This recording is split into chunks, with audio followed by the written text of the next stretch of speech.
Hey everyone, First T here. Thanks for checking out this YouTube channel.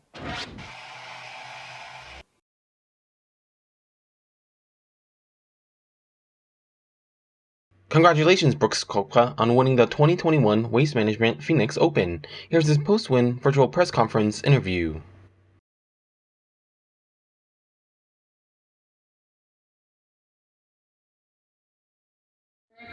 Congratulations. Can we just start off with your winning your 8th PGA Tour title today and your second win here in Phoenix? Yeah, I love this place. This golf course is always fun. I'm just happy to make a cut. I'll put it that way. It feels good. Yesterday you had said a lot could change on Sunday, and that certainly proves to be true. At what point in the round did you believe you really had a chance to get to the top? I always thought I had a chance. I felt like the front nine, I was just kind of hanging in there.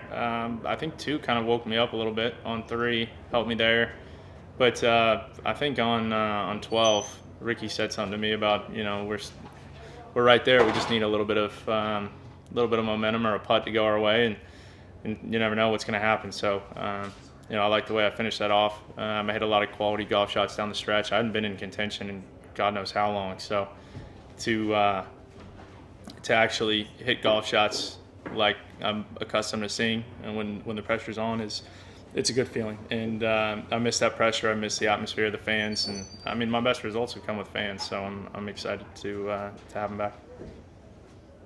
Okay, perfect. We'll go ahead and open it to questions now from Cameron Morse at PGAtour.com. Hi, Brooks. So you had, I guess, 18 months or so of being injured, and then you had no fans. Which was the injury was worse, but then the no fans was sort of adding insult to injury, I suppose. Do you feel like now that you're 100% and you've got fans, you're sort of back to being Brooks Koepka?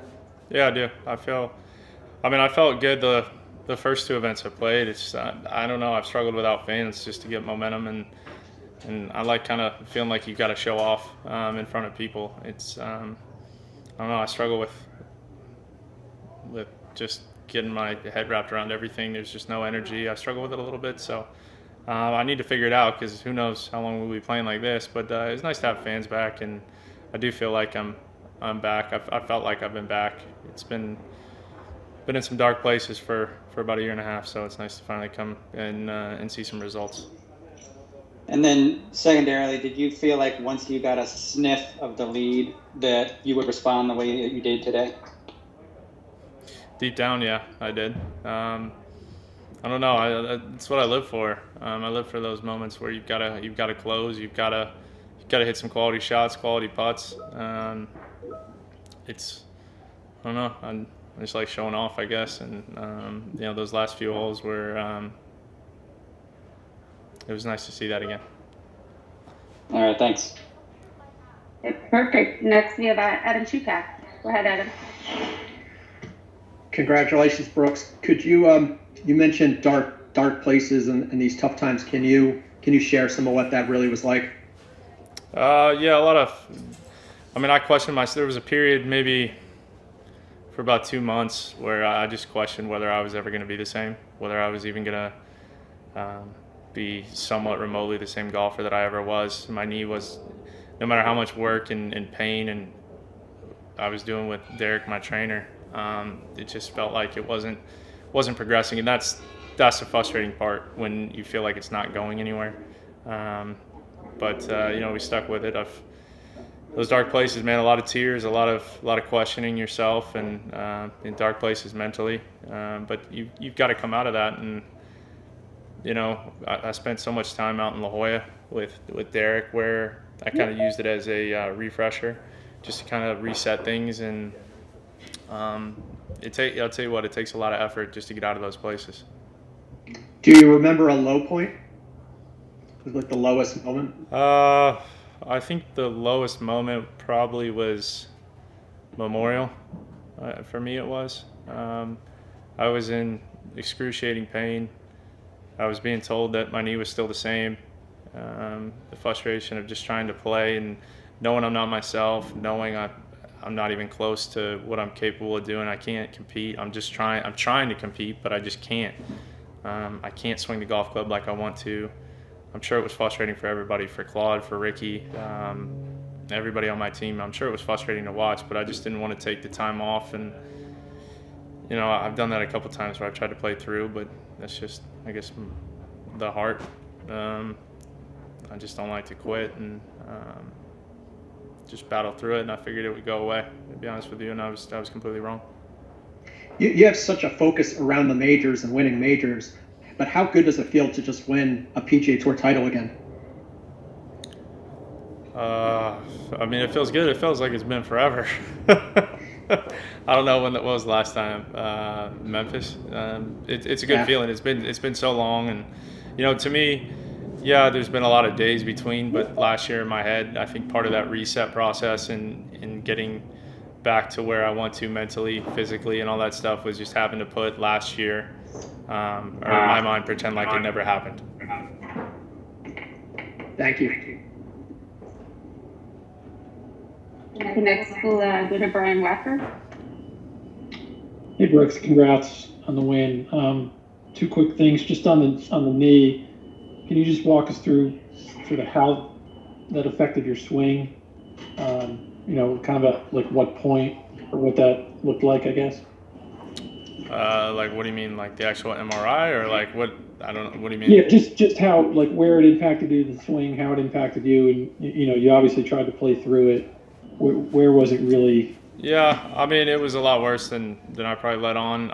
If I had an uphill shot, I couldn't get onto my left side, so I'm just hanging back, flipping it. Bunker shots, anything where my knee is really flexed and I've got a lot of tension in my quad or my butt in the glutes. Everything pulls on it, and then being in a bunker was horrific. Bending down. I remember bending down just to put the ball, in front of the quarter, and that was painful enough. But it was just one of those things where I felt I just tried to get through it and figured eventually it would get better. But you just gotta. The hard part is you just gotta load it and fight through that pain a little bit. You mentioned it feels like a long time. In golf terms, really, it hasn't been that long. Guys go through ups and downs. Did it feel like a comeback of sorts to you? No, I think in my mind I can compartmentalize different things. I always felt like I was here.